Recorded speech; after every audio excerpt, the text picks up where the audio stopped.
अस्सलाम वालेकुम students, hope so you are fine at home. Students, next है question number E, write the masculine and feminine. मुज़क्कर और मोनस राइट करने हैं। शी होता है लड़की, लड़की के नाम की जो जगह पे हम यूज़ करते हैं प्रोनाउन वो है शी। तो लड़के की जगह पे हम कौन सा प्रोनाउन यूज़ करते हैं? ही। तो she, he, she, he. Next है मदर, अम्मी को कहते हैं तो फादर, अबू को mother, father, mother, father.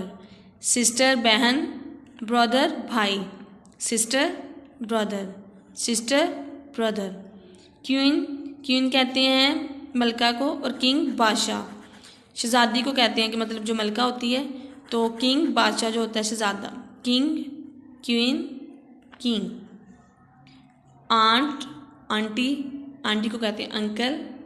Aunt जो है वो हम चाची को भी कहते हैं, खाला को वगैरह को, तो आंटी वगैरह को आंट, अंकल, आंट, अंकल।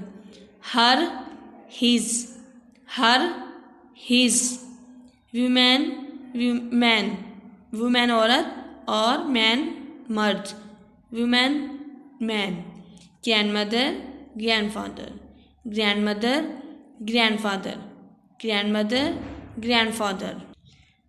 आपने इसको अच्छे से लर्न करना है और राइट करना है।